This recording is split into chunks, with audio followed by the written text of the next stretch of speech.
Salut à la Bulls Nation, bienvenue sur French Bulls TV.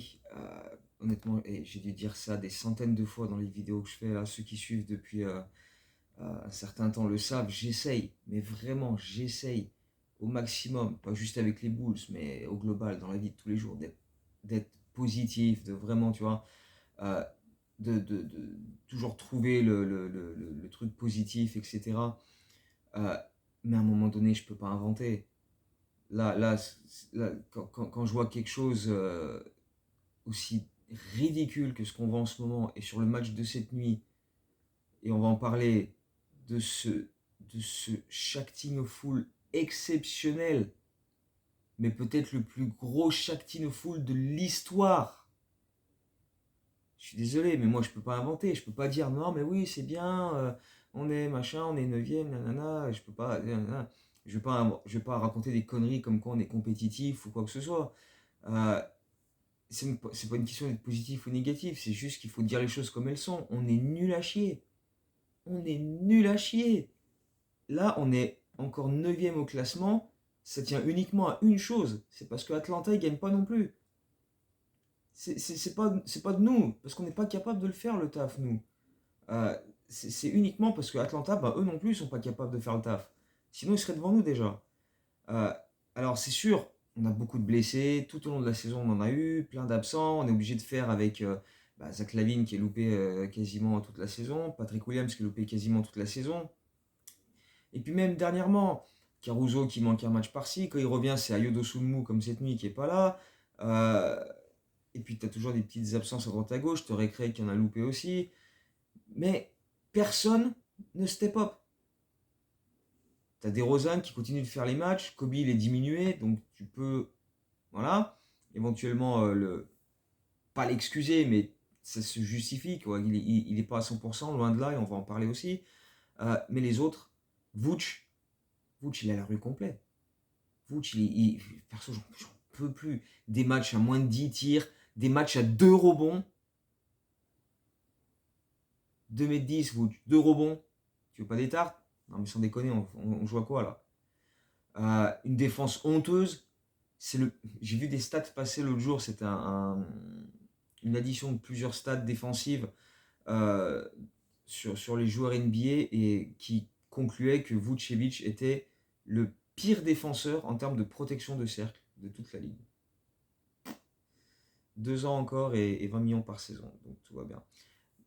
Donc Vuce, le banc, qui step up, apporte quelque chose en sortie de banc? Torrey Craig? Javon Carter, il joue un match sur 3 en ce moment. Terry, il essaye, je peux pas dire. C'est pas toujours ouf, c'est pas brillant, mais il essaye. Ok. Sanogo, qu'on a vu jouer cette nuit, parce que ça aussi on va y revenir. Voilà, on joue pratiquement à 4 contre 12 chaque soir. Comment tu veux t'en sortir? Comment tu veux t'en sortir? Alors on a battu les Knicks. On a battu les Knicks. C'est bien, c'est bien, c'est bien. 108-100, on a battu les Knicks. Alors je vais pas expliquer cette défaite par le fait que les Knicks étaient en back-to-back alors que nous on avait passé 3 jours sans jouer, ou qu'ils ont shooté à 43%, ou qu'ils ont perdu 17 ballons, ou qu'ils ont été dominés au rebond 57-39. Mais ça joue. Ça joue quand même beaucoup. Ça joue quand même beaucoup. Alors en vrai, on a quand même fait beaucoup, beaucoup de bons efforts défensifs pour justement matcher leur intensité. On les a bien, bien bousculés au rebond toute la soirée. Comme je disais, on les a gagnés de pratiquement 19 rebonds. Euh, et notamment grâce à 3 joueurs qui ont pris au moins 10 rebonds chacun. Et un total de 4 joueurs qui ont affiché un double-double sur ce match-là. Demar DeRozan, 20 points, 10 passes décisives, qui était très très bon. Vucevic, 16 points, 13 rebonds. André Drummond, 10 points, 16 rebonds. Et Javonte Green. Ah, Javonte Green. Record en carrière, 25 points. Record en carrière, 13 rebonds. Premier joueur des Bulls à faire plus de 20 points et 10 rebonds en sortie de banc depuis Bobby Portis en 2017. Extraordinaire. Le Javonte Green show. Des dunks, mais monstrueux. Dès qu'il est rentré en jeu, l'intensité, il est passé de là à là. Des cuts, des dunks de monstrueux dans tous les sens, en transition, sur des cuts. Celui qui met là en 360, monstrueux. Tout le banc s'est levé, ils ont pris une technique, enfin bref, c'était fabuleux. des courses en transition, des rebonds offensifs, des contests défensifs. Enfin, il a été le gars qui a fait la différence sur ce match-là. Parce que c'est un peu comme ça qu'on fonctionne maintenant. On continue de jouer notre jeu offensif des années 90 avec des mid-range et en allant à 3 à l'heure, en espérant qu'il y ait un type qui d'habitude fait un match correct mais sans plus, soudainement prenne feu et fasse la différence. Et ce soir-là, c'était Javonte Green. La dernière victoire qu'on avait avant ce match-là, c'était à Minnesota. Qu'est-ce qui s'est passé ce soir-là? Caruso qui fait 7 sur 8 à 3 points, record en carrière. Voilà. Là, on tombe sur... voilà, il faut qu'il y ait ce genre de perf improbable pour que, de manière improbable, on gagne un match. Parce que sinon comment on peut gagner un match normalement? Avec la moitié de l'effectif à l'infirmerie, l'autre moitié qui joue mais qui est déglingué aussi, qui en peut plus, le banc qui apporte rien, on ne met pas un panier à 3 points, on shoot très très peu à 3 points, on va à 2 à l'heure, on a une des pires défenses depuis le mois de mars. Comment on peut espérer gagner un match? C'est incroyable. Donc, on bat les Knicks, ce qui est très bien, et spoiler alert, c'est la seule victoire des Bulls ou des Hawks dans cette course à la 9ème place, qui est donc extrêmement insoutenable, hein, parce que là, ça se tire la bourre de ouf, hein, parce que bon, une victoire depuis 9 jours au total sur les deux équipes. Parce que donc, quand on s'était quitté dans la dernière vidéo, on disait qu'il restait 6 matchs pour chacune des deux équipes. Depuis, les deux équipes en ont joué 3. Les Hawks ont perdu les 3, dont double prolongation cette nuit contre Miami, à Atlanta. Et nous, on en a gagné un contre les Knicks. Et derrière on allait en perdre 2 autres. À commencer par celui de dimanche à Orlando. Alors, je vais faire court sur ce match-là parce que, mon Dieu. Je vais donner 3 chiffres. 20 une deuxième fois, et 21. Le premier 20, c'est le nombre de 3 points qu'on a tenté dans ce match-là, ce qui est absolument dégueulasse, ridicule, et tous les objectifs qualificatifs de manière pourrie que tu peux trouver. Donc 20 tirs à 3 points tentés. Je crois qu'on en a mis 6 ou 9, mais même si on en avait mis 15, ça reste ridicule. Bref. 20 passes décisives. C'est ridicule. 21 balles perdues. Donc, on a plus perdu de ballons qu'on a fait de passes décisives sur ce match-là. Rien que ça explique la défaite. Il n'y a même pas besoin de développer plus que ça. Je vais le faire un petit peu quand même, mais pas trop. Orlando, on le sait, parce qu'on l'a déjà vu en début de saison, c'est beaucoup trop costaud, physique pour nous. Ça obtient des mismatchs à chaque fois parce qu'ils ont une taille et une envergure qu'on n'arrive pas à matcher. Banchero, il nous a fumé, peu importe qui était face à lui en défense. On a testé plein de trucs. On lui a mis Caruso, on lui a mis Ayo, on lui a mis Kobe parfois sur des pick and roll et des mismatchs. Pas les couilles. Turnaround, shoot sur ta gueule, qu'est-ce que tu vas faire? Rien du tout. Voilà. Il nous a fumé, il nous a défoncé. Tout comme Moritz Wagner en deuxième mi-temps quand son frère est sorti sur blessure, il est rentré, il nous a déboîté. Et on le sait. C'est ce qui était arrivé déjà en début de saison. Orlando nous a sweepé cette saison. 0 victoire, 3 défaites. C'est la première fois qu'Orlando nous sweep depuis la saison 2007-2008. Et sur les matchs du début de saison, dont il faut se rappeler quand même qu'à chaque fois, c'était 2 matchs de suite au United Center. Les 2 matchs, à la pause, on avait inscrit 33 points. Ouais, on avait inscrit 33 points à la pause sur les 2 matchs. Et on le sait qu'avec leur taille et leur envergure, ils proposent des trucs qu'on n'est pas capable de matcher. Quand ils alignent Wendell Carter Jr., Banchero, Wagner et Isaac ensemble sur le parquet, on n'a pas les armes physiquement, en termes de taille ou de puissance pour contrer ça. Et on n'est pas capable non plus de mettre des 3 points pour étirer les défenses, les faire sortir. Donc du coup, ça donne ce que ça donne. On s'est fait défoncer une fois de plus contre le Magic de manière absolument logique. Il n'y avait rien à... Voilà, 21 balles perdues, 20 passes décisives. Déjà, qu'est-ce que tu veux faire après ça? Voilà. Et puis donc cette nuit, retour au United Center pour le dernier match de la saison régulière au United Center. Peut-être qu'on y sera la semaine prochaine pour le play-in. Mais bon, pour la saison régulière, c'était le dernier. Ayo était absent et Caruso était de retour parce qu'il avait loupé le match contre Orlando.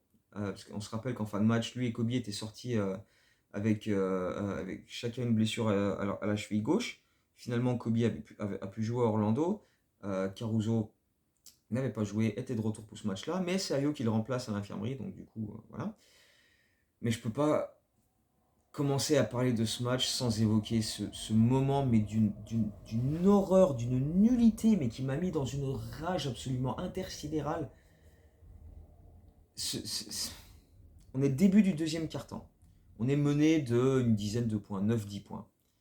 Drummond fait un bon play défensif à la main active, intercepte, coupe la ligne de passe, pousse la balle en avant et ça crée une contre-attaque où les Bulls partent donc en transition à 3 contre 0. 0 joueur d'Enix sur la transition. Okay, il y a Kobe, il y a Torrey Craig et il y a Andre Drummond. Kobe, il est vers la ligne à 3 points. Torrey Craig, il rentre, il est au niveau de la ligne des lancers francs, il envoie la balle en l'air pour la faire rebondir contre le panneau et il veut essayer de la dunker, il veut claquer un dunk spectaculaire en transition. Sauf que c'est un truc qu'il fait jamais, personne ne l'a jamais vu faire ça, et Drummond, lui, il est fixé sur le cercle, il voit le ballon qui arrive comme ça, qui tape le panneau et qui revient, il se dit c'est pour moi, je vais la rattraper, je vais mettre un dunk de gros barbare. Sauf que quand il saute, il se rend compte que Torrey Craig est devant lui, ils sont tous les deux en l'air en train d'essayer de rattraper le ballon pour le dunker, il se percute, il se gêne, donc du coup, une contre-attaque à 3 contre 0, non seulement on ne met pas de points, on est ridicule, on se gêne, on fait le Shatino Full du millénaire, mais sur la contre-attaque, donc les Knicks, il y en a un qui arrive, qui prend la balle, qui part de l'autre côté, Drummond remonte pour essayer de revenir défendre, se tord la cheville gauche, sort du terrain, ne rentre plus du match, quitte le United Center avec une botte de protection au pied gauche et pourrait très certainement manquer tout ce qui reste de la saison parce qu'elle ne va pas être bien longue. Hein. Parce qu'à l'heure qu'il est, dans une semaine, on n'est plus là. Hein. C'est fini. Donc, ce moment-là du match, si tu dois choisir une action dans toute la saison pour symboliser ta saison, c'est celle-ci. Craig, qui tente une Tracy McGrady, parce qu'on appelle ça une T-Mac, je sais pas pourquoi, parce que c'est pas le premier à l'avoir fait, mais enfin bref, il tente ça. Drummond et lui qui se percutent en plein air, alors en essayant tous les deux de claquer la balle dans le cercle, et Drummond qui se blesse 3 secondes plus tard de l'autre côté en se tordant salement la cheville gauche. Voilà. La saison des Bulls en résumé en 15 secondes. Voilà. La bonne saison de merde, quoi. Voilà. À part ça, que dire d'autre sur ce match? Bon, on s'est fait dominer physiquement, hein, et encore plus quand Drummond est sorti, parce que derrière, t'as plus de taille, t'as plus rien. On a fait jouer Sanogo 4 minutes. Du coup, on va faire quoi les prochains matchs? Vucevic, ton pivot qui prend 2 rebonds et qui se fait bousculer par Josh Hart tout le match, là, il va jouer 45 minutes du coup? Comment on va faire? Ou alors on va faire des 5 ultra small ball avec Torrey Craig ou Javonte Green en pivot? Ça va être une catastrophe. Ça va être une catastrophe. Mais surtout, le plus ouf sur ce match-là, c'est qu'offensivement, on n'a quasiment rien fait de bon. C'est que des actions individuelles. Encore une fois, comme à Orlando, 20 passes décisives seulement. Heureusement, il n'y a pas eu 21 ballons perdus ce coup-ci. Mais bref, très peu de mouvements, très peu de solutions pour le porteur de balle. Rien de fluide. On met des points sur des rebonds offensifs par-ci par-là. Mais on vit, on essaye de survivre sur les drives de DeRozan, quelques lancers francs. Mais les transitions, on les foire. Il y a une autre transition en deuxième mi-temps à 3 contre 2 cette fois. Donc, hein, et même celle-ci, on n'a pas été foutu de là. Parce que Torrey Craig foire encore l'action. Donc Torrey Craig sur les transitions, on va peut-être arrêter le jeu. Hein. Mais voilà, on n'y arrive pas. On n'y arrive pas. On a un jeu offensif qui est juste trop pauvre. C'est ballon à démarre et démerde-toi. On prend très très peu de 3 points. On est revenu à ce qu'on faisait l'an dernier, où DeMar DeRozan, c'est l'option offensive numéro 1, 2 et 3. On lui donne la balle, vas-y, joue en ISO, va mettre des paniers près du cercle, va provoquer des lancers. Il n'y a que comme ça, parce qu'on n'a aucune autre arme actuellement qui marche. On n'a aucun shooter à 3 points. On avait vu du mieux en décembre, janvier, avec les types qui shootaient mieux à 3 points, des meilleurs pourcentages, etc. Mais Caruso, au bout d'un moment, forcément, il chute un peu. Mais après, quand tu perds Zach LaVine et Patrick Williams, qui sont des bons shooters à 3 points, et que Kobe est blessé, et que tu vois qu'il est en difficulté, que Vooch signe sa pire saison en carrière à 3 points, pratiquement, là, depuis au moins 7-8 ans, et t'en prends beaucoup moins. Et c'est pour ça que là, on est encore sur du volume ridicule à 3 points. On en a pris 20 à Orlando, on en a pris 28 cette nuit contre les Knicks. Donc, voilà, on a eu du mieux à un moment. Mais là, on n'est plus capable de le faire. Donc, on est revenu à ce qu'on sait faire, c'est-à-dire donner la balle à DeRozan et démerde-toi avec, mon grand. Mais forcément, on ne peut pas espérer gagner grand-chose avec ça. Enfin, je vois pas, moi. J'ai beau essayer d'être optimiste, franchement, mais on se rend bien compte que ça peut pas aller loin, quoi. Donc bref, pendant ce temps-là, en face, Bronson, 45 points en shootant sur la tronche de Caruso, enfin des shoots improbables, mais souvent il fait ça, Bronson. Hein. C'est quand même un des spécialistes dans cette ligue pour mettre des shoots compliqués et ça rentre, quoi. Il prend souvent des tirs difficiles en tombant, et ça rentre, quoi. Donc voilà. On n'a rien pu faire face à cette équipe des Knicks qui était un peu plus reposée que nous pour le coup. Un des rares points positifs sur ce match, c'est Kobe White, parce que bon, sur les 2 matchs précédents, c'était catastrophique. Comme on disait avant le premier match face aux Knicks, on avait 3 jours de repos. J'avais dit dans la dernière vidéo, espérons que ça lui permette de souffler un peu, de soigner un peu sa hanche et d'être capable de revenir bien. Mais ce premier match contre les Knicks et le match à Orlando, c'était catastrophique. Là, il y a eu du mieux cette nuit. On l'a vu un peu plus agressif, il a été un peu plus... comment dire, il a essayé un peu plus d'attaquer le cercle, je sais pas, de prendre sur lui peut-être, je sais pas, mais en tout cas, on l'a vu un peu plus déterminé. Et donc peut-être que ça va un petit peu mieux au niveau de sa hanche, mais clairement, ça continue à le jouer un rôle dans le fait qu'il est en grande difficulté depuis pas mal de matchs maintenant. Tu vois que sa hanche le gêne parce qu'il a du mal à driver. Il a du mal à changer de direction quand il drive parce qu'il doit ressentir une douleur quand il le fait. Donc du coup, il le fait moins. Ou quand il le fait, c'est limité. Et même dans ses dribbles, ses handles sont beaucoup moins efficaces. Euh, et ça vient de la hanche. Ça vient de la hanche. Donc clairement, il est en galère depuis un petit moment. Mais le match de cette nuit montre que ça peut éventuellement aller un petit peu mieux sur les 3 derniers matchs qui restent en saison régulière.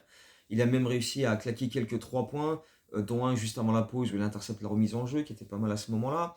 Et ça lui donne le record sur une saison régulière du plus grand nombre de 3 points pour un seul joueur, puisqu'il a dépassé les 204 inscrits par Zach LaVine, je ne sais plus quelle saison, peut-être il y a 2 ans ou 3 ans, je ne sais plus.